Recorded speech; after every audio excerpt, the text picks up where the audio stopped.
사무엘하 23장 13절에서 17절 찾으셨나요? 네, 그럼 같이 읽을까요? 시작. 또 30두목 중 세 사람이 곡식 뺄 때에 아둘람 굴에 내려가 다윗에게 나갔는데 때에 블레셋 사람의 한 무리가 르바임 골짜기에 진쳤더라. 그때에 다윗은 산성에 있고 그때에 블레셋 사람의 요새는 베들레헴에 있는지라. 다윗이 소원하여 이르되 베들레헴 성문 곁 우물물을 누가 내게 마시게 할까 하매 세 용사가 블레셋 사람의 진영을 돌파하고 지나가서 베들레헴 성문 곁 우물물을 길어가지고 다윗에게로 왔으나 다윗이 마시기를 기뻐하지 아니하고 그 물을 여호와께 부어드리며 이르되 여호와여 내가 나를 위하여 결단코 이런 일을 하지 아니하리이다. 이는 목숨을 걸고 갔던 사람들의 피가 아니니까 하고 마시기를 즐겨하지 아니하니라. 세 용사가 이런 일을 행하였더라. 아멘. 아멘. 제가 기도하고 시작하겠습니다.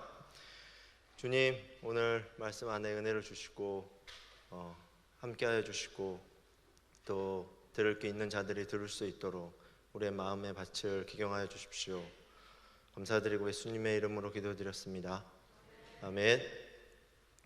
네, 제가 오늘 여러분이랑 나누고 싶은 말씀은 아시는 분이 별로 없으실 거예요. 네, 제가 맨날 얘기했는데 오랜만에 얘기해서 그 사무엘 상하를 통틀어서 여기가 거의 마지막 부분이에요. 그러니까 그 21장부터 24장까지 사무엘 상하를 다 통틀어서 사무엘하 21장부터 24장까지는 사무엘서에서 이렇게 굳이 없어도 되는, 그런데 없으면 안 되는 그런 거 있잖아요. 부록 이 전체 앞에 있는 모든 내용을 설명해주고 마무리하고 부록처럼 나와 있는 말씀이에요. 그런데 제가 사랑하고 좋아하고 또 이렇게 살고 싶은 어떤 말씀을 읽으면서 또 묵상하면서 오랫동안 가장 많이 읽은 말씀 중에 한 말씀이었던 것 같아요. 오늘 읽은 이 말씀의 배경은 사무엘하가 이제 다 끝나가고 다윗이 마지막에 이제 말하면서 다윗의 용사들이 어떤 사람들이었는지 소개하면서 이렇게 나오는 쭉 에피소드 같은 짤막한 구절인데, 시대는 사무엘하 5장에 나와 있는 블레셋 군대가 그러니까 다시 정리하면은 다윗이 좀 정리하려면은 좀 많이 거슬러 올라가야 돼요. 다윗이 사울이 죽고 요나단도 죽고 그리고 30세가 됐을 때 다윗이 유다와 이스라엘의 통일 왕국의 왕이 됐어요. 그래서 기름 부음을 받고 다시 왕으로 등극하자마자 블레셋은 많이 들어보셨죠? 네, 블레셋이라는, 제가 여러분의 수준을 너무 낮게 평가하나요? 네, 저희 학생들의 수준에 맞게, 저희 유대 학생들의 수준에 맞게 제가 설교를 하도록 하겠습니다. 아시죠? 네, 다행이네요. 블레셋을 알고 계셔서. 블레셋 군대가 있었어요. 근데 뭐 이스라엘에게 길게 있지만 해안가에 정착해가지고 4개의 도시를 중심으로, 4-5개의 도시를 중심으로 이스라엘 백성을 끊임없이 괴롭히는 족속 중에 한 족속이에요. 그런데 이제 다윗이 통일 왕국의 왕이 됐다는 얘기를 듣고 블레셋 군대가 위기감을 느끼고 침공하는 상태예요. 그래서 오늘 나와 있는 이 말씀은 블레셋 군대와 이스라엘 군대가 대치하고 있는 상태에서 오늘 나오는 이 말씀이에요. 그러니까 배경을 조금만 더 설명해 드리면은 이런 말씀이에요. 그러니까 하나님이 다윗한테 약속을 하셨어요. 사무엘하 7장에 뭐라고 약속하셨냐면은 영원이라는 단어를 사용하시면서 내가 다윗 너 때문에 영원히 너희의 왕조가 망하지 않겠다. 그들이 악하고 나를 떠나고 그리고 다시 돌이키고 다시 돌아온다고 하면은 내가 네 왕조가 망하지 않도록, 끊어지지 않도록, 너희 자손이 끊어지지 않도록 내가 너를 축복하겠다. 왜? 다윗 때문에. 여러분이 다 아시는 것처럼 다윗이 어떤 사람이었는지 알죠. 연약함도 있고, 그렇지만 성경을 통틀어서 하나님을 이렇게 지극히 사랑하고 경외하고 또 죄를 짓고도 급속도로 빠르게 돌이키기에 뛰어났던 그런 사람이었어요. 근데 오늘 나와 있는 이 말씀은 다윗이 베들레헴에서 태어났어요. 베들레헴에서 태어났고, 그런데 이제 지금 이 말씀에 나와 있는 상황에서는 베들레헴이 블레셋 진영에 있는 상태고, 그 다음에 그 건너편 진영에 이스라엘 진영이 대치하고 있는 상태였어요. 그래서 이제 여러분 아시는 것처럼 저는 이 말씀을 늘 상상하고, 말씀을 읽을 때 상상하고 생각하고, 또 내가 거기에 있었으면 어땠을까, 이렇게 감정을 이입하고 이러면서 제 얘기를 들으시면 돼요. 여러분이 다윗이라고 생각하시고, 감정이입이 안 되는, 왜 감정이입을 해야 되나요? 이런 얼굴로 보고 계시네요. 마음을 여시고. 힘든 일 있으셨어요? 시험을 망치셨나요? 네, 마음을 여시고. 다윗이 오랜만에 전투를 나갔는데 그 전투하는 곳이 하필이면 고향이 가까운 곳이었어요. 그리고 어렸을 때 놀던 곳이고, 그리고 맛있게 먹었던 우물물이 있었던 곳인가 봐요. 그래서 다윗이 혼잣말로, 여러분이 15절 말씀에 보면은 혼잣말로 다윗이, 혼잣말인데 굉장히 진지해요. 다윗이 진지하고 간절하게 소원하여 이르되 이라는 단어를 쓰면서 소원하여 이르되 베들레헴 성문곁 우물물을 누가 내게 마시게 할까, 이렇게 혼잣말로 얘기하는 거예요. 근데 소원이야. 혼잣말로 얘기하는데 소원이에요. 간절히. 여러분이 원하는 게 있잖아. 여러분이 원하는 건 뭐예요? 요즘에 가장 원하는 거? DTS 재정 싸움? 네. 가장 원하는 건 아니죠. 그게 재정이 가장 원하는 겁니까? 여러분에게? 오라 통제로다. 네, 아니죠. 주님.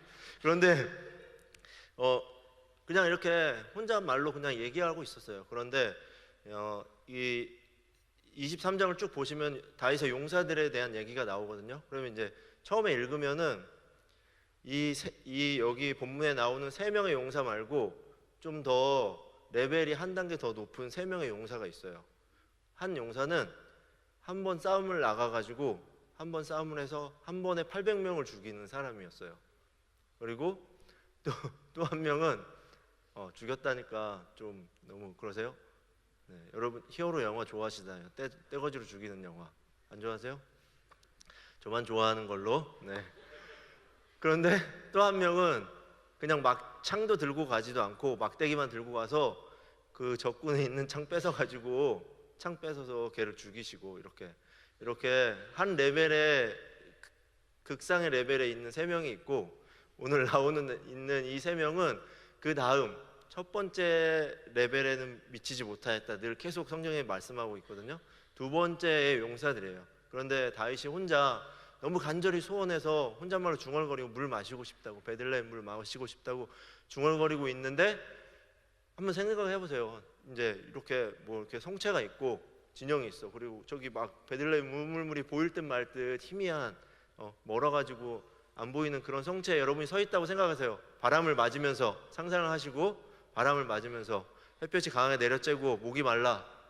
목이 마시죠? 물을 마시네요. 목이 마르시죠? 네, 좀 호응하는 척 하세요. 좀. 네, 목이 말라. 아니, 과한 액션 하지 마시고요. 죄송합니다. 네, 호응하지 마세요. 그러면 햇볕이 내려쬐고 바람이 불고 저는 성체에 서 있어요. 그리고 내가 어렸을 때 놀았던 그 동네, 그리고 마셨던 그 물을 기억하면서 간절히 소원해서 그 물을 정말 마시고 싶다, 이렇게 얘기했는데, 마침 두 번째 레벨에 있는 3명의 장수가 다윗을 만나러 왔는지 아니면 졸졸 따라다녔는지 모르겠지만 우연히 그 말을 들었어요. 3명의 장수가. 그래서 3명의 장수가 어떻게 했습니까? 어떻게 했죠? 물을 떠왔어요. 물을. 그러면 끝이죠. 근데 이제 상상을 좀 많이 해야 돼요. 상상을. 근데 중요한 건 뭐냐면은 16절 말씀 보실래요? 세 용사가 블레셋 사람의 진영을 돌파하고 지나가서 베들레헴 성문 곁 우물물을 길어가지고 라고 나와 있어요. 어떻게 했다고요? 진영을 돌파해서 지나가서. 그러니까는 여러 가지 상상을 나와 있지 않으니까 여러 가지 상상을 할 수 있잖아요. 그런데 말씀에 의하면은 진영을 돌파하고 지나갔대요. 진영을 돌파하고 지나가려면 여러분이 우리 블레셋 군이 있으면 그래 물 떠가라. 우리 물 뜨러 왔는데 우리 장군이 물을 먹고 싶단다. 임금이. 그러니까 한 바가지만 떠가게 해다오. 이렇게 얘기하면 그래 떠가라. 니네 임금한테 이렇게 하진 않으셨을 거 아니에요. 그리고 거기가 대치 중인 상태고, 또 중요한 거는 이스라엘이랑 이렇게 전쟁하자 이렇게 한 게 아니라 다윗을 죽이려고, 이 블레셋 군의 최종 목적은 통일 왕국의 임금이 된 왕 다윗을 죽이는 게 목적이었겠죠. 전쟁을 일으킨 게. 그런데 그 블레셋 진영을 돌파하고 지나갔대요. 그럼 여러분이 한번 그냥 우리가 이 텍스트의 말씀을 쉽게 지나갈 수 있지만 한번 상세하게 보면 세 명의 장수가, 다른 편으로 얘기하면은 무단이탈한 거 아니야. 군영에서 무단이탈해서 지네 마음대로 물 들어가가지고 자기 장수라고 물 들어간 건데, 다른 한편으로 생각하면은 다윗이 간절히 소망하면서 소원해서 흘린 그 혼잣말의 얘기를 듣고 세 장수가 서로 모여라. 임금님이, 우리 왕이 목이 마르시단다. 그리고 베들레헴 물을 먹고 싶으시단다. 여러분이 듣기에는 어떠신지 한번 들어보세요. 21세기를 살고 있는 여러분, 포스트 모더니즘을 다 지나서 이런 시대를 살고 있는 여러분에게 이 말은, 이 옛날 고리타분한 왕정 시대의 이 이야기가 여러분에게는 어떻게 느껴지는지 한번 생각해 보세요. 그런데 이 세 명의 장수가 논의를 합니다. 우물은 어디 있냐? 그러면은 최소한의 각도는 어디고 충돌을 최소로 할 수 있는 지점은 어디냐? 이런 얘기 했겠죠? 너는 바가지를 들어라. 내가 양쪽에서 우리가 호의를 하겠다. 이렇게 얘기할 수도 있고, 그렇죠? 그러면 이제 전투하는 장면을 제가 이 말씀을 읽으면서 되게 많이 상상하거든요.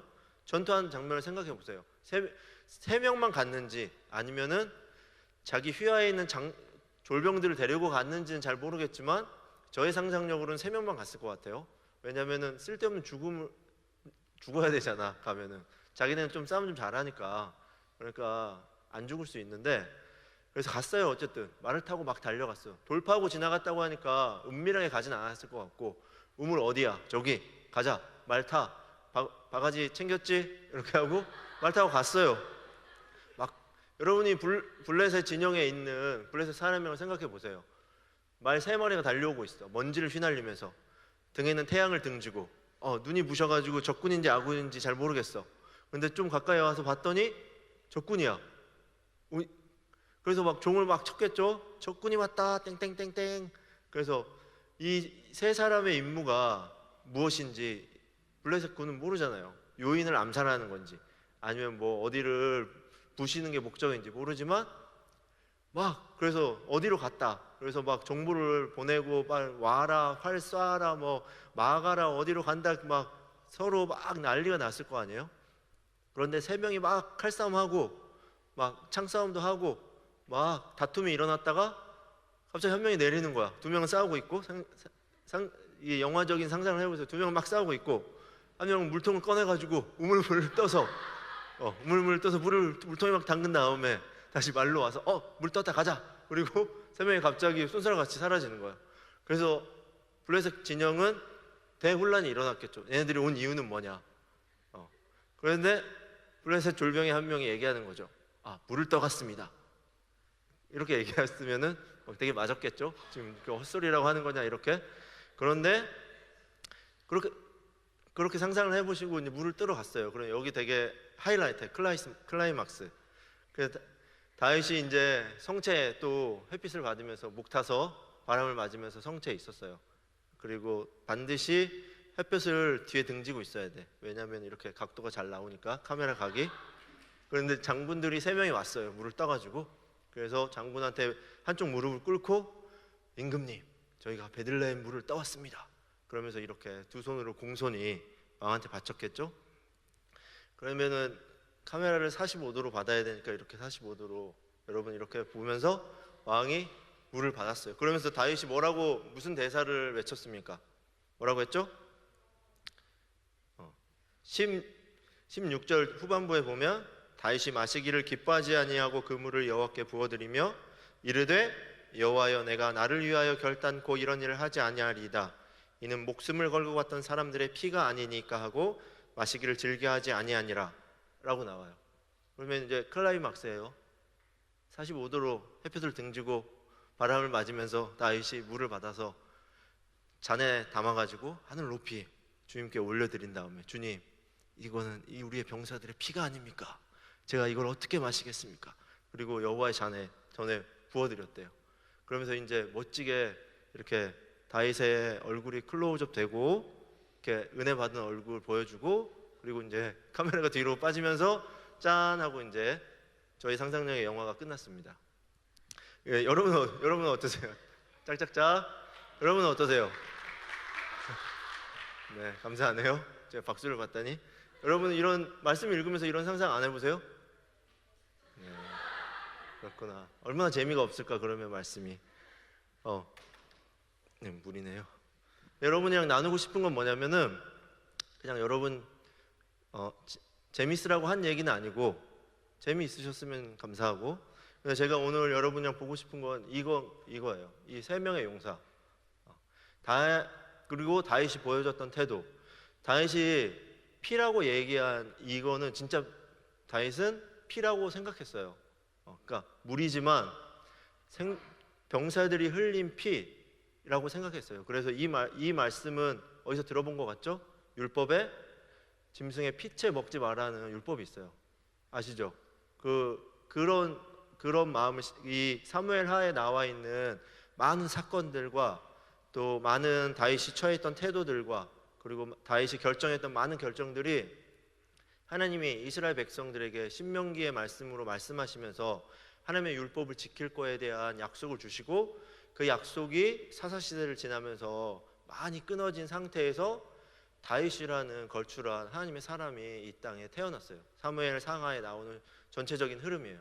그러면서 중요한 핵심이 되는 포인트는 뭐냐면, 사람들이 블레셋 군대가 왕성해지고 자기들을 괴롭히고, 그런데 봤더니 거기는 왕이 있는 거예요. 한 명, 군주가. 그 왕이 명령하면 명령한 대로 따르고, 전쟁하라고 하면 전쟁하고, 그 사람들이 가진 것도 뺏고, 아내도 뺏고, 자식도 뺏고, 물건도 뺏고, 호화롭게 사는 거예요. 그리고 절대적인 권위를 지내면서 사는 거죠. 근데 이스라엘 백성이 봤을 때, 사사시대를 지나면서 이스라엘 백성들 가장 힘들었던 건 뭐냐면은, 블레셋이기도 하고 미디안이기도 하고 많은 이방, 자기네가 못 쫓아내고 남겨놓은 이방의 족속들이 이스라엘 백성을 계속 괴롭혔어요. 공식 때가 되면 와서 뺏어가고. 여러분 기드온 얘기 아시죠? 네, 기드온이 포도주틀에 숨어 있고 뭐 이럴 정도로 그런 시기를 막 거쳤어요. 그러니까 이게 전쟁이 큰 전쟁은 아니었지만 국주적인 전투를 지나면서 계속해서 괴롭힘을 당했어요.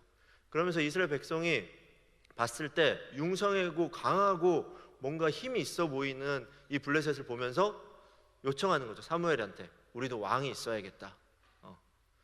그런데 왕이 있다는 거는 하나님이 통치하시는 신정 통치의 직접적인 선지자를 통해서 말씀하시는, 직접 하나님이 이스라엘 백성을 자신의 백성을 삼아서 통치하시는 통치를 거부하겠다는 거야. 그러니까 나는 우리 아버지가 마음에 안 듭니다. 양 아버지를 주십시오 라고 하는 거랑 비슷한 거죠.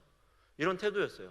그런데도 하나님이 이스라엘 백성들을 허용해 주셨어요. 왕을. 왜 왕을 허용해 주셨을까? 달라고 하니까? 왕 달라고 하니까?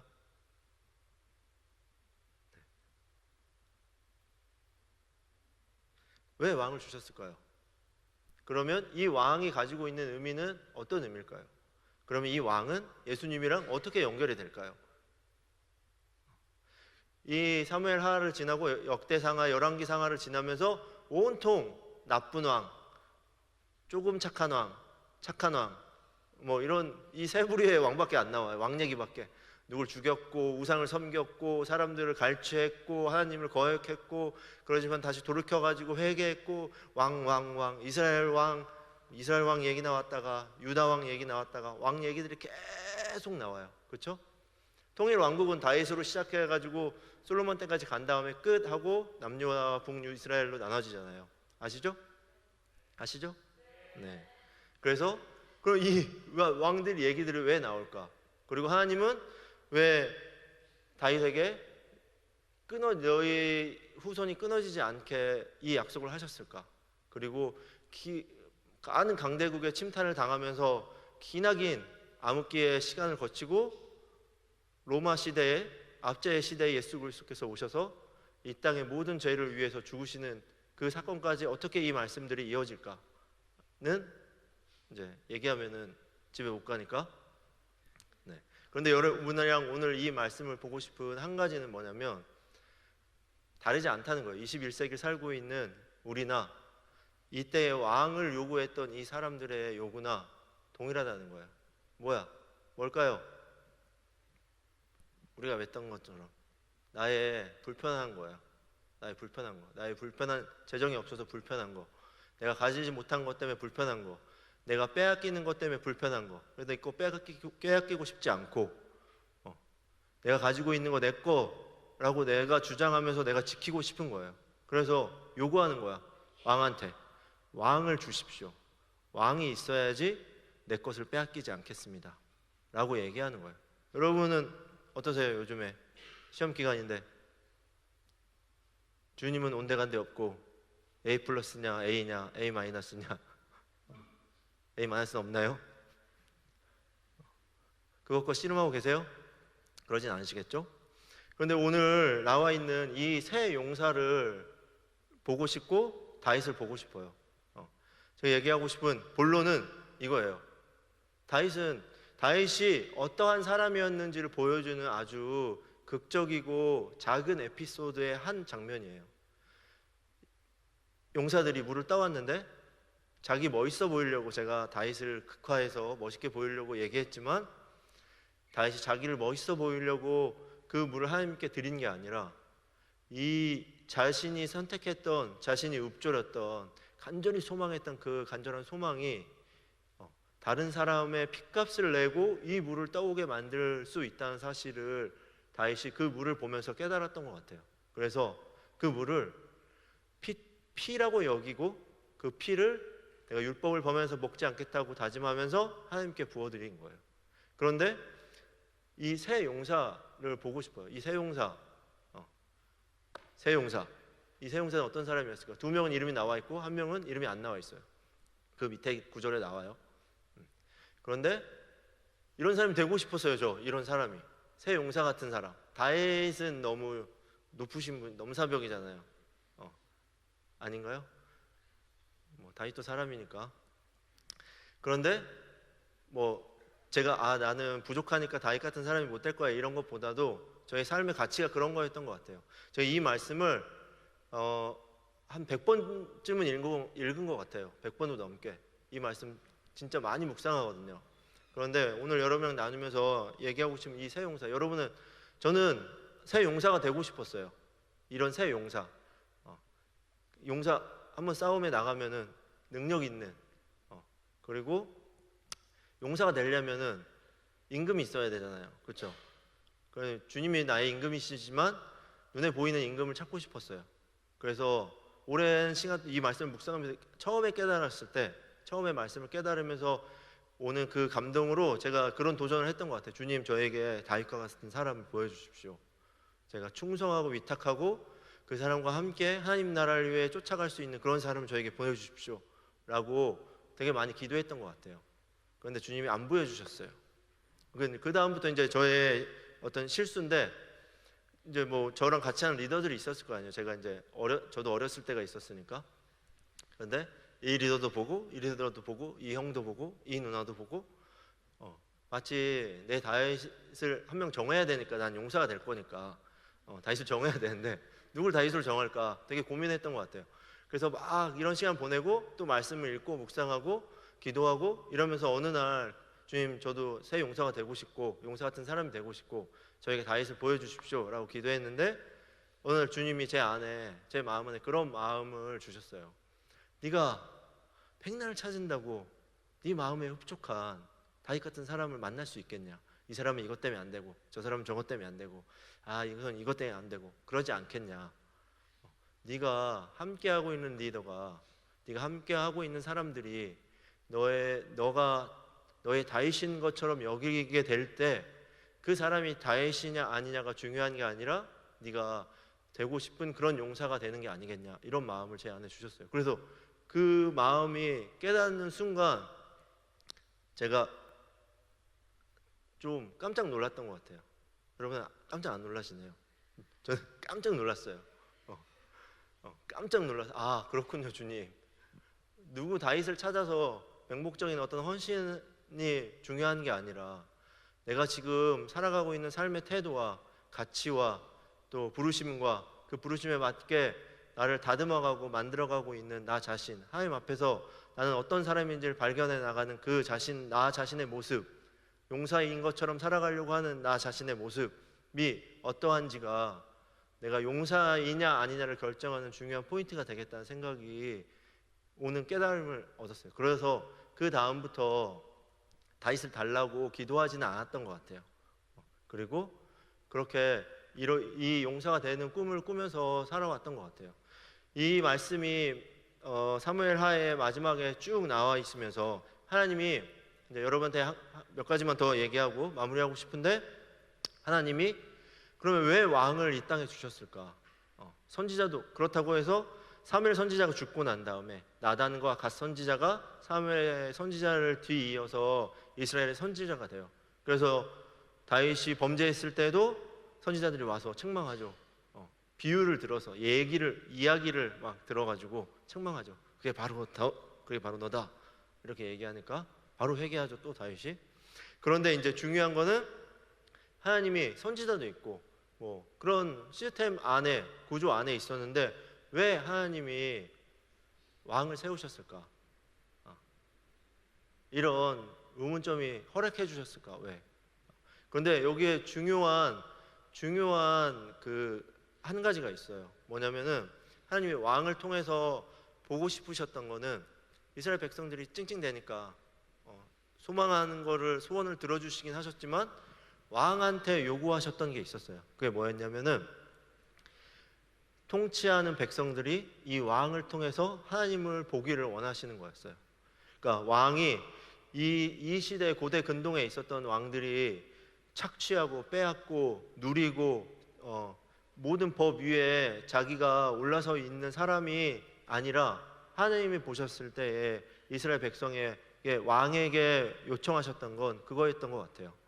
이 백성이 하나님을 떠나지 않고 하나님을 경외하고 하나님을 따라가는 삶을 살 수 있도록 이끌어주는 사람이 되는 것, 그것이 하나님이 원하셨던 왕이었던 것 같아요.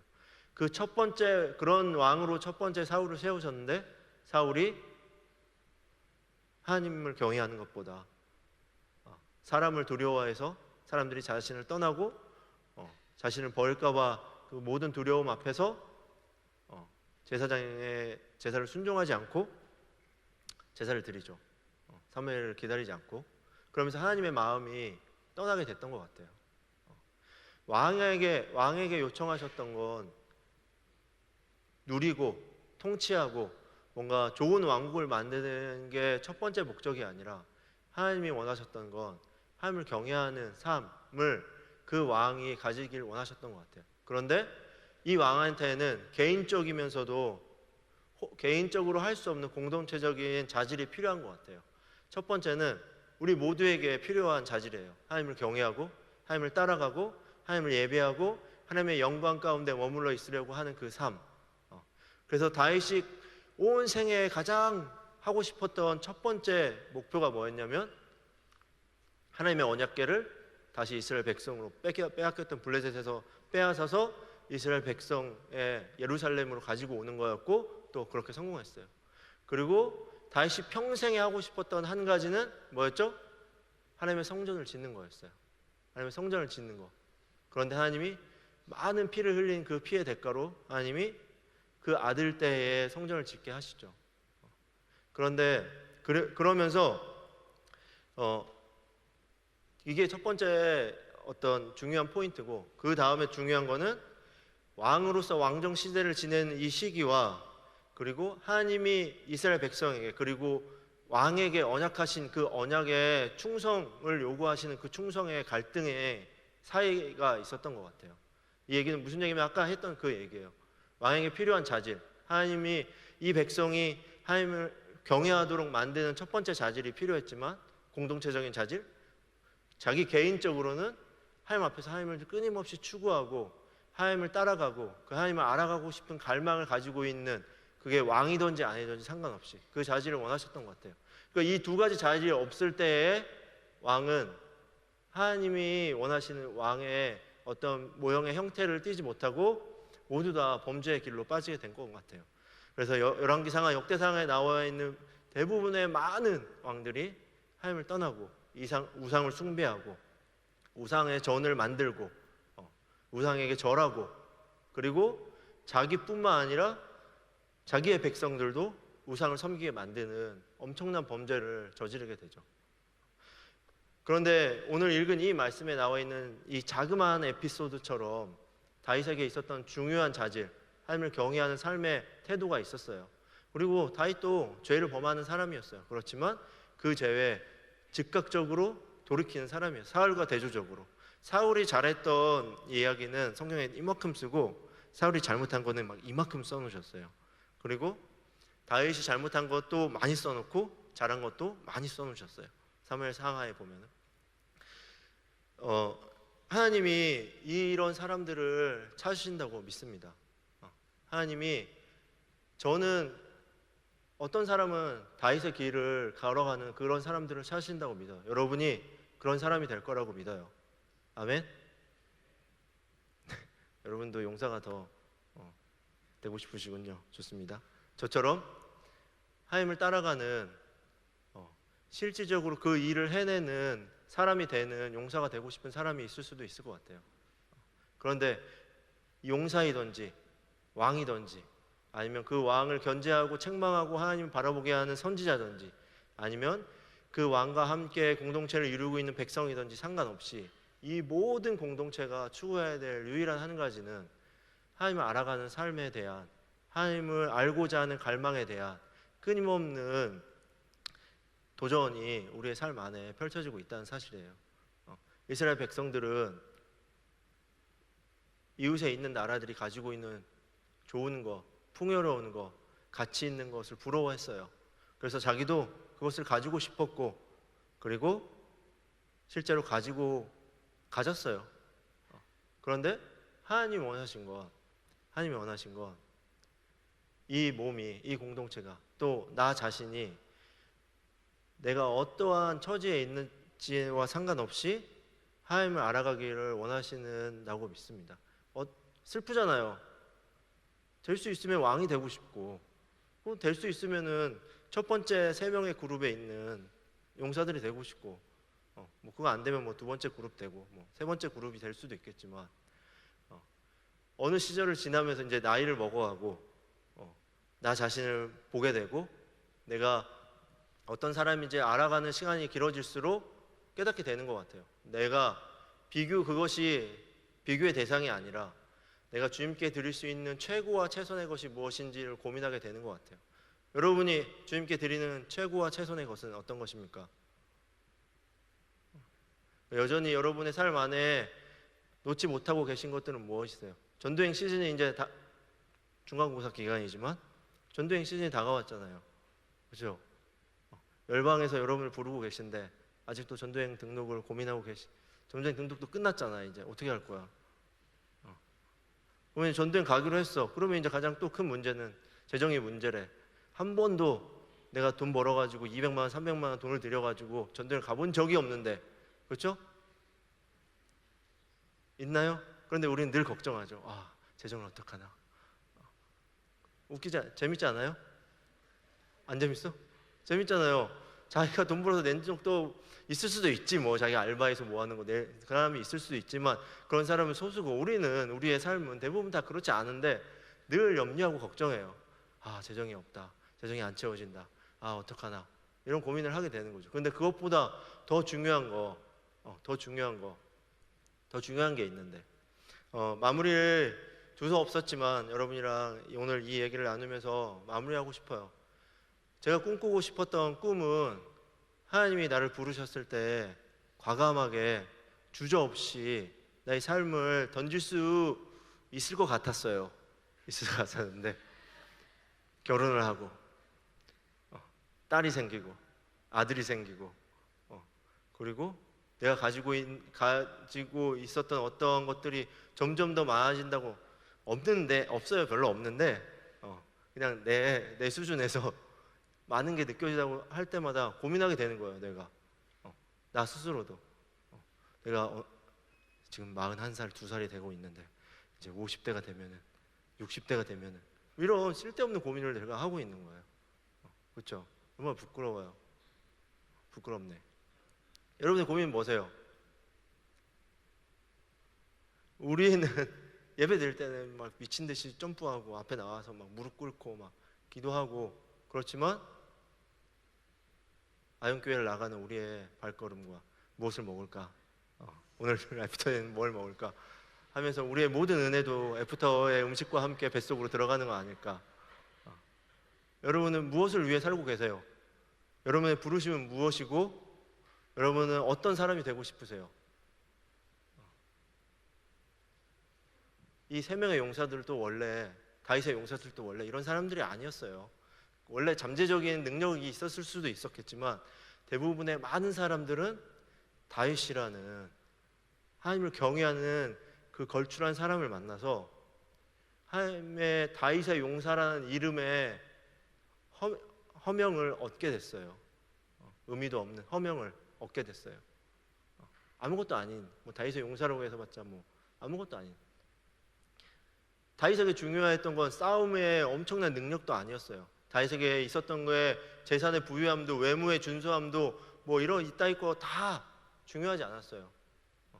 다윗에게 중요한 건 하나님을 경외하는 마음이었어요. 그것이 범죄한 순간일지라도 얼만큼 빨리 주님께 돌이키느냐, 얼만큼 빨리 주님께 회개하느냐, 얼만큼 하나님의 마음이 있는 곳에 자기의 마음을 두느냐, 이것이 다윗이 하나님이 평생의 약속을 하시는 그 약속을 얻게 되는 유일한 길이었습니다. 그 은혜를 다윗의 용사들도 거저 누리게 된 것 같아요. 여러분의 양들은 저를 포함해서 우리 DTS 우리 학생들도 저를 통해서 주님의 은혜를 이들이 누리고 있을까요? 여러분은 목자로서 또 여러분 캠퍼스의 리더로서 어떤 사람은 캠퍼스에 혼자 있으면 다윗이지 그렇죠? 그리고 여러 명 있으면은 다윗 한 명 하고 용사들 할 수도 있고. 근데 여러분이 속한 여러분 몸 안에 캠퍼스 안에 그리고 가정 안에 그 속한 그곳에서 여러분은 어떤 사람으로 계세요? 특별히 가장 취약한 곳 가정 안에 있을 때, 가족 안에 있을 때 밖에서는 착하고 말 잘 듣고 멋지고 이런 사람이지만 집에 가면은 엄마한테 왜 반찬이 그러냐고 이러고 엄마가 좀 늦게 들어오고 방 좀 치우라고 하면은 다 피곤하다고 시험 기간인데 왜 방 치우라고 하냐고 이러고. 안 그러나요? 다른 사람 얘기인 것처럼 여러분 얘기하시네요. 가장 취약한 그곳에서 여러분 어떤 사람이 되세요? 특별히 훈련을 받고 있는 여러분, UDTS 훈련을 받고 있는 여러분은 가족 초청장치를 지나고 여러분 어느 시점에 있으세요? 하나님이 여러분을 어느 모양으로 부르셨다고 믿으세요? 제가 마무리하고 싶어요. 그런데 다윗 얘기가 나왔으니 한 가지만 더 얘기하고 다윗이 몇 살쯤에 기름 부음을 받았는지 아세요? 사무엘이 몰래 와가지고 형들 다 제치고 기름 부음 받잖아요. 왕이 될 거야 이렇게. 10대였어요 10대. 그리고 골리앗을 죽였잖아요. 20대가 되기 전에 골리앗을 돌멩이로 때린 다음에 골리앗 칼 빼가지고 목을 댕강 잘라가지고 그래서 사울은 천천히요 다윗은 만만이라는 허명을 또 얻었습니다. 다윗이. 그 다음에 인생이 정상으로 치달으는 거 한없이 올라갈 것 같은 그때에 곧장 고난의 길로 들어갑니다. 그 고난의 길이 몇 년쯤 됐을 것 같아요? 다윗이 통일 왕국의 유대와 통일 왕국의 왕이 된 나이가 사무엘 하에 나오거든요. 30살이에요. 30살 왕이 된 나이가. 그러면은 반절 잘라 먹는다고 해도 최소 10년이에요. 최소 10년. 최소 10년 동안 뭐 했는지 아세요? 사울 창피하고 동굴에 숨어 있고 블레셋으로 갔다가 뭐 천천만만 아니냐 그래서 침 지지르면서 막 정신병자인 것처럼 도망 나오고, 그렇게 칼과 들판의 위협과 칼의 위협과 사울의 위협과 사람의 위협을 거치면서 그렇게 10년을 지냈어요. 10년.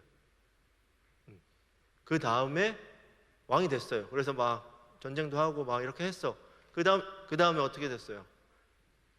아들들이 또 난리를 쳤잖아요. 아들들이. 이렇게 별로 부러운 인생은 아니에요. 네. 인생이 참 힘드셨어요. 그런데 그 뒤에 있는 인생을 빼놓고 왕으로 하나님이 왕이 됐다, 이게 결과론적인 얘기가 아니라 하나님이 다윗을 하나님의 무대 위에, 하나님의 무대, 역사의 무대 위에 세우기로 작정하신 그 30살이 되기까지 10년이 넘는 기간 동안 소망도 없고 앞으로 내가 어떤 사람이 될 건지에 대한 두려움도 없고 두려움 가득했고 막연했어요. 우리는 말씀을, 이 다윗의 생애를 쭉 펼쳐서 놓고 보니까 다 알잖아요. 그렇죠? 여러분 주님 처음 언제 만났어요? 여러분 몇 살 때 만나셨어요? 10대 안 만나면 좀 불안한데 10대 만나가지고 주님의 부르심을 발견하고 다윗, 하나님의 사람이 다 그랬어. 모세는 뭐 나이 많아서 그랬지만 요셉도 그랬지. 다 그랬어요. 사도 바울도 그랬지. 하나님 만나고 나서 다 모두 다 한결같이 하나님을 인격적으로, 하나님의 계시를 받고 난 다음에 하나님이 내가 너를 이렇게 쓰겠다고 작정하시는 아주 큰 그림, 그래서 그림이 안 보여. 내 시야를 넘어가가지고 아주 큰 그림을 그려놓으셔가지고 흥분하고 있을 때 고난으로 확 주님이 쳐박아 버리세요. 여러분은 어디 계세요? 지금 부르심을 받았어요? 받았죠? 안 받았습니까? 그런데 이제 예수님이 오셔서 약간 우리가 달라지긴 했지만 대체적으로 주님이 하나님의 사람들을 쓰시는, 구약 성경에 하나님의 사람들을 쓰시는 형태들이 이런 식으로 드러나고 있어요. 그런데 이거는 아브라함 때부터 시작됐거든요. 큰 그림. 뭐냐면은 한 사람을 세우셔서 그 한 사람이 복의 근원이 되게 하는 거. 아브라함이 그랬죠? 이삭이 그랬죠? 이삭이 물 파는 데마다 물 펑펑펑 터지고 너 가져 하고, 야곱도 그랬죠? 기억나시죠? 야곱도 가서 양 이렇게 했더니 막 삼촌 부자 되고, 기억나시죠? 기억 안 나세요? 그리고 하나님이 한 사람들을 그렇게 세우셔서 그 사람을 통해서 풍성하게 만드셨어요. 다윗도 이스라엘 전체를 놓고 안 보고 그냥 지금 이 상태, 용사들의 상태만 본다고 하더라도 다윗과 함께한 이 용사들 때문에 아무런 지지 세력이 없었던 솔로몬이 왕이 됐어요. 하나님이 작정하셨긴 했지만 다윗에게 충성했던 이 충성된 용사들이 솔로몬이 왕이 될 때에도 솔로몬에게 충성하는 사람이 됐어요. 그래서 모든 아무런 지지 기반이 없었던 솔로몬이 하나님 나라의 세 번째 왕이 될 수 있었어요. 이스라엘에. 그러면은 이 사람들은 어떤 사람이었을까? 용사들은. 이런 고민이, 궁금증이 생기는 거예요. 그러면서 제가 아까 얘기했던 그런 영화적인 상상을 막 하고 이랬겠구나, 이건 사람 뛰어났을 거야, 이런 생각을 해요. 그런데 중요한 건 하나님이 예수 그리스도를 자신의 구주로 영접한 하나님의 사람들을 그렇게 사용하기 시작하신다는 거예요. 그러니까 여러분이 살아가고 있는 이 삶이 결코 그렇게 가볍거나 만만하거나 가치 없거나 그렇지 않아요. 이 사람들이 고대했던 사람은 누구였냐면 예수 그리스도 메시아였어요. 그분이 오기를 모든 선지자들이 예언하고 바라지 않았다고. 그런데 우리는 내가 예수님을 나의 구주로 영접하겠습니다 라고 고백하는 그 순간 주님이 우리의 주인이 되신다고, 그리고 우리가 왕이면서 제사장인 사람이라고 말씀하세요. 그러면 우리는 우리의 삶에 하나님 나라를 쫓아가는 하나님의 용사들로서의 삶의 무게는 그렇게 가벼운 무게가 아니에요. 여러분이 나는 신앙이 너무 없는 것 같아 이렇게 생각한다고 하더라도, 왜냐면 그거랑 상관없어요. 왜냐하면은 하나님의 사자가 기드온에 나타날 때도 그랬거든. 기드온이 곡식 뺏기기 싫어서 기드온이 키가 엄청 컸거든요. 포도주 틀에 숨어 있는데 하필 그때 가장 불편한, 보이고 싶지 않은 불편한 때에 하나님의 사자가 빛과 함께 나타나서 뭐라고 얘기하는지 아시잖아요. 큰 용사요. 크긴 컸죠, 키가. 큰 용사요. 여호와께서 너와 함께 계시도다. 여기에 포인트는 하나님이 이 사람을 통해서 하고자 하시는 근본된 목적과 부르심과 가치와 이거에 대해서 보고 계시는 거예요. 지금 현재의 상태가 아니라. 지금 현재의 상태가 아니라 하나님이 여러분을 이 다윗과 하나님의 사람들을 쓰시는 이 고난의 시간들을 쭉 지나면서 하나님의 역사의 무대 위에 여러분을 각자 다른 모양으로 레벨의 다른 또 지역의 다른 어떤 남자와 여자와 이런 다른 많은 형태로 하나님의 역사의 무대에 여러분을 세우시기 전까지 하나님의 여러분들을 하나님의 사람으로 만들고 계시는 시간이에요. 믿으세요? 여러분 특별하고 여러분이 당한 이 고난은 기꺼이 마주해야 되는 고난이에요. 내가 죄를 지어서 당하는 고난이 아닌 이상은. 그렇기 때문에 우리는 강하고 용맹을 바라야 되는 거예요. 그러면 우리는 전도회를 가야지. 왜 전도회를 안 갑니까? 그렇죠? 우리는 캠퍼스 리더를 해야지. 왜 리더를 안 합니까? 이게 주님의 모든 경륜의 부르심의 한 자락을 지나가고 있는 거예요. 이 시간들을 보내면서 주님이 양을 맡아야지. 양이 없으면은 한 명을 데리고 와서 내 양을 삼아야지. 그렇죠? 그렇지 않나요? 캠퍼스에 혼자 있는 게 슬픈 일이세요? 혼자 있다고 슬퍼하는 게 슬픈 일이에요. 그렇지 않습니까? 주님이 나를 왜 혼자 두셨을까? 나 혼자 있지 말라고 다른 사람 데려오라고 나를 두셨구나. 아무도 없으면 그 일을 할 수가 없잖아요. 간사님이 하시겠지만. 근데 한 명이 있다는 건 또 다른 하나님의 일을 할 수 있다는 놀라운 증거예요. 여러분이 살아있는 증거잖아요. 하나님이 여러분을 그렇게 여러분의 인생을 펼칠 거예요. 그러면은 우리는 은혜가 있는 곳이 어디인가? 하나님의 마음이 있는 곳이 어디인가? 하나님의 음성이 있는 곳이 어디인가? 하나님이 마음을 쓰시고 계신 곳이 어디인가? 그곳에 우리의 마음을 들어야 돼요. 제가 오늘 이걸 받았는데 여기 광부사항에 홍대 단기선교 홍단기를 위한 기도가 있었어요. 이 내용이 할로윈 데이 때 종교개혁 500주년 기념일이면서 할로윈 데이래. 그래서 기도 이거 한다고 광고 사항이 나왔어요. 제가 앉아서 예배 준비하다가 이걸 읽는데 너무 멋지더라고. 가슴이 뛰지 않으세요? 다 달려가야 홍대로 다 달려가야 될 판이야 지금. 하나님 우리를 그렇게 부르셨어요. 여러분을. 그러니까 우리는 내가 처한 가정이 어려울 수도 있잖아요. 재정이 없을 수도 있고 부모님 때문에 힘들 수도 있고 그래도 제가 애들을 키워보니까 부모님이 수고하셨어. 그러니까 너무 부모님 미워하지 마시고 그리고 여러 가지 형태로 하나님이 여러분의 삶을 인도하시고 도전하세요. 좌절하고 뒤로 몰락하지 마세요. 나는 그런 사람이 아니에요. 알아요. 그런 사람이 아니에요. 주님도 그런 사람이라고 안 보세요. 큰 그림으로 내 시야를 벗어난 큰 그림 때문에 나는 이 앞에만 보고 있는 거예요. 우울해하지 마세요. 좌절하지 마세요. 작은 실수하고 실패했다고 뒤로 물러나지 마세요. 용기를 가지세요. 주님이 여러분을 하나님의 역사의 무대에 올리신 그날을 꿈꾸면서 지금 내가 이때에 뭘 해야 되는가를 고민하셔야죠. 이때에 고민해야 될 건 전도여행 가는 거예요. 이때에 고민해야 될 건 캠퍼스 묵상 모임을 하고 중보기도 모임을 하고 캠퍼스에서 하나님의 영광이 임하도록 예배를 드리고 캠퍼스에서 열심히 공부해서 A+를 맞고 이것이 여러분이 할 수 있는 길인 거예요. 하나님 나라를 위해서 꿈꾸고 내가 이 직업을 통해서 무슨 꿈을 하나님의 이름을 빌 것인가 하나님이 나를 어떻게 부르실 것인가에 대한 고민을 해야 돼요. 하나님의 사람들은 10대에 그걸 다 해결했다고 자기는 몰랐지만 여러분도 모르잖아. 여러분 인생 기껏 살아봤자 저보다 조금 살았으니까 제 친구가 한 명 있지만은 좀 살았으니까 아직 저도 40대니까 아직 불의의 사고가 일어나지 않는 이상은 제가 한 40년쯤은 더 살 거 아니에요. 그럼 무슨 일이든지 할 수 있지 않을까 이런 생각이 들어요. 여러분은 더 그렇지 않겠어요? 여러분 마음을 강하고 담대하게 먹으십시오. 주님이 여러분을 주님의 손에 잡고 계세요. 꿈꾸세요. 하나님을 알기를 갈망하세요.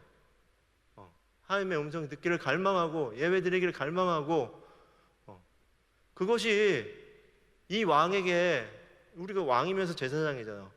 다윗 왕에게 하나님이 왕정 시대를 시작하시면서 요구하셨던 첫 번째예요. 하나님의 영광에 있는 예배를 드리는 거. 그래서 성전을 만들기를 원하셨어요. 그런데 하는 짓이 언약궤를 뺏기고 난리였죠, 난리. 제사장의 자식들은, 엘리 제사장의 자식들은 막 하나님의 전에 바친 뭐 물건 막 진짜 마음대로 막 가져다가 먹고 막 범죄를 저지르고 하나님의 영광이 없는 시대에 그런 시대를 살았다고요. 근데 우리는 안 그렇잖아. 여러분 안 그러시죠? 여러분 꿈꾸시는 건 뭐세요? 멋지고 놀랍고 있어 보이는 그런 게 중요한 게 아니라 지금 내 안에 하나님의 이 경륜의 시간을 지나면서 하나님 나를 하나님의 역사의 무대에 어떻게 올리실 때까지 내가 지금 해야 되는 거 한 가지, 하나님을 경외하는 삶, 하나님의 영광 있는 예배를 드리는 삶, 하나님의 영광을 구하는 삶, 그 삶으로 여러분을 초청하십시오. 하나님의 영광이 태국에도 임하고 있고 케냐에도 임하고 있고 일본에도 온 열방에 올 겨울에 임할 예정이에요. 지금도 임하고 계시고 또 여러분을 통해서 그 일이 일어나길 간절히 갈망하고 계세요. 그런데 순종하지 않는 이기적인 겨울에 나는 뭘 해야 되고 겨울에 뭐 해야 되고 겨울에 뭐 해야 되고 그래가지고 하나님의 역사의 무대에 언제 올라가겠냐고 답답해. 그죠? 답답하지 않으세요? 답답하지 않으세요? 주님은 안 답답해 하시겠지만 간사님들은 답답해 합니다. 간사님들 얘가 졸업해서 뭐가 되려고 부모의 마음처럼. 그래서 기도하고 싶습니다. 여러분이 추구하고자 하는 그 삶은 결코 개인적인 게 아니에요. 그게 공동체적인 하나님을 추구하는 그 삶으로 영향을 미치게 될 거예요. 오늘 다윗의 용사들이 다윗을 본받아서 자신의 삶을 변화시켰던 것처럼, 그리고 기꺼이 자신의 목숨을 들여서 나의 다윗에게 물 한 잔 떠주는 것이 자신에게 큰 가치였던 것처럼, 그 어떤 사람에게는 미련한 짓이고 어떤 사람에게는 무모한 짓이고 어떤 사람에게는 가치 없는 일이지만 하나님의 영광을 꿈꾸고 그것을 같이 보고자 했던 사람들에게는 겨울 전도행을 가는 사람들이 가치 있는 사람들이에요. 캠퍼스에 양육을 하고 있는 사람들이, 캠퍼스 아웃리치를 보내고 있는 UDTS 학생들이, 캠퍼스에서 홀로 캠퍼스를 지키면서 하나님의 예배하는 걸 멈추지 않기로 갈망하는 그런 사람들이, 그러니까 캠퍼스에 있으십시오. 다른 데 가 계시지 마시고 카페에 가지 마시고 캠퍼스에서 하나님의 영광을 구하십시다. 아멘. 목소리 보십시다. 이거 참 찬찬으시네요. 저만 설교를 하면서 열정적이고 격양됐군요. 저만 은혜를 받았네요. 제 설교에. 같이 기도합시다. 기도하고 싶어요.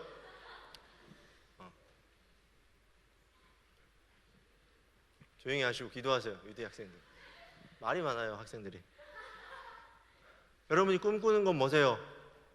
그 꿈꾸는 거 말고 오늘 꿈 하나만 제대로 꾸십시다. 하나만 갈망하십시다. 하나님의 영광이 있는 예배를 드리는 것, 하나님의 임재가 있는 중보 기도를 드리는 것, 하나님이 말씀하시는 묵상을 드리는 것, 그것이 그리스도인인 우리가 꿈꿔야 되는 일이 아닐까요? 아멘. 그런 꿈을 꾸실 분들은, 그리고 앞으로 꾸실 계획인 분들은 다 일어나서 기도하십시다. 안 꾸실 거 아니죠? 이미 그걸 하고 계신 분들도 다시 한번 일어나서 기도하십시다. 주님이 여러분에게 하나님의 은혜를 부어주실 날을 기대하고 소망하고 계십니다. 그리고 매일매일 여러분의 마음의 앞에 오셔서 문 두드리고 계세요. 나와 함께하자. 내가 너와 함께하는 것이 기쁨이다 라고 말씀하신다고 믿습니다. 그래서 우리 함께 같이 주님 앞에 기도하십시다. 주님, 제가 주님을 꿈꾸게 해주십시오. 주님의 일을 꿈꾸지 않고 주님 자체를 꿈꾸게 해주십시오. 주님을 만나게 해주십시오. 아버지의 마음이 있는 곳에 제 마음이 있게 하시고, 아버지의 시선이 있는 곳에 저의 시선이 있게 하여 주시고, 아버지의 눈물이 있는 곳에 저의 눈물이 있게 하여 주십시오. 그래서 내가 없는 것, 내가 이루지 못하는 것으로 인하여 아파하는 것이 아니라 하나님이 아파하신 그 아파하심으로 제가 아파하게 하여 주십시오 라고 하나님 저에게 임하여 주십시오. 저에게 말씀하여 주십시오. 오늘 이때에 제가 주 앞에 어찌 있어야겠습니까? 라고 물으시면서 우리 함께 좀 같이 기도하십시다. 사랑하는 주님, 아버지의 마음을 우리 안에 부으십시오. 하나님, 주의 마음 알기를 간절히 소망합니다. 주의 영광과 주의 풍성하심과 주의 능력과 주의 권세를 주님 제가 맛보아 알기를 원합니다. 주의 영광이 없는 예배를 드리지 않게 하여 주십시오. 주님, 주님을 꿈꾸게 하여 주십시오. 주님, 간절히 주님을 만나게 하여 주십시오. 올라 하바야라바 카야라바, 올라 하바야라바 카야라바, 올라 하바야라바 카야라바, 올라 하야라바, 올라 하야라바 이바바야라바 카야라바.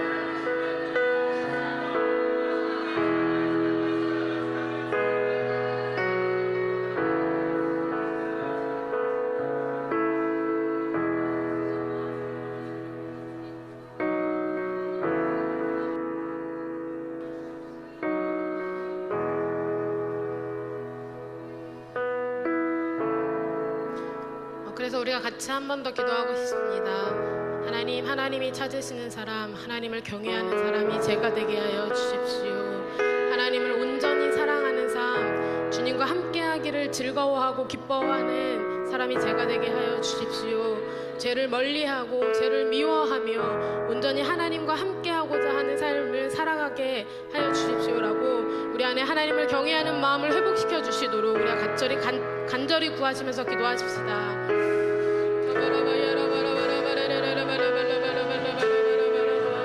하나님, 당신을 향한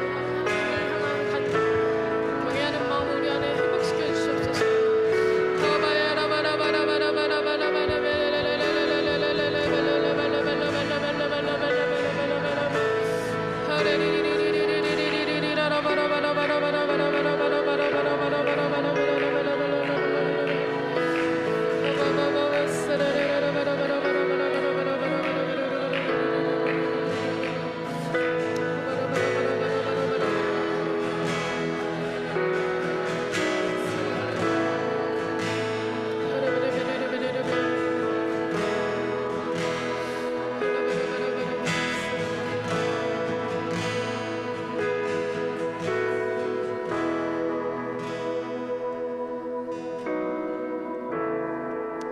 그래서 간사님이 나누셨던 것처럼 혹시 우리의 삶 안에 쉽지 않은 지금의 삶 안에 혹시 이해되지 않는 시간들을 보내고 계신 분들이 계십니까? 우리가 그런 분들 위해서 함께 기도하고 싶습니다. 하나님, 우리의 삶이 어렵고 쉽지 않고 어떤 때는 이해가 되지 않는 시간들을 보낸다 할지라도 하나님, 이 모든 것을 이루어서 선으로 인도하실 우리의 삶을 하나님의 역사가 되게 하실 하나님을 기대합니다 라고 우리가 우리의 삶 가운데 이해되지 않는 삶들을 주님께 좀 올려드리시면서 하나님, 우리의 삶 가운데 주인 되시는 하나님을 인정합니다 라고 우리가 다 같이 함께 기도하시도록 하겠습니다.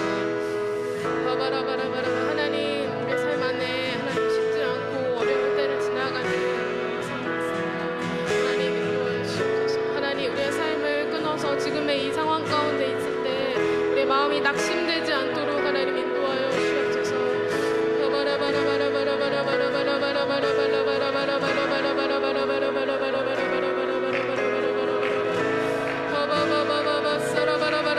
이 모든 것들을 이루어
기도하십시다. 하나님, 주님께서 부르신 이곳에서 충성하는 우리의 삶이 되게 하여 주십시오. 하나님, 쉽지 않은 모든 때에도, 또한 기쁘고 즐거운 모든 때에도 주님께서 우리에게 허락하신 그 모든 순간을 주님께 올려드리시면서 우리가 날마다 주님께 충성할 수 있는 주님의 용사가 되게 해달라고 우리가 간절히 구하시면서 기도하십시다. 하나님을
모든 것이 되십니다. 우리의 평생의 삶을 들여서 함께 하고 싶으신 분이 주님임을 고백합니다. 하나님, 우리의 삶을 만져주시고 지금 우리의 삶이 어떤 시간들을 보내고 있던지와 상관없이 우리의 마음이 낙심하지 않게 하시고 온전히 주님과 함께 이 길을 걸어갈 수 있도록 주님과 함께 동행하는 그 삶으로 인하여서 우리 안에 정말 더 큰 기쁨과 감사함이 넘치게 하여 주시옵소서. 우리 가운데 선하게 인도하시고 우리 가운데 선하게 일하고 계시는 주님을 찬양하고 높여드립니다. 주님, 우리가 평생을 주님과 함께 동행하길 간절히 소원합니다. 감사함의 예수님의 이름으로 기도했습니다. 아멘.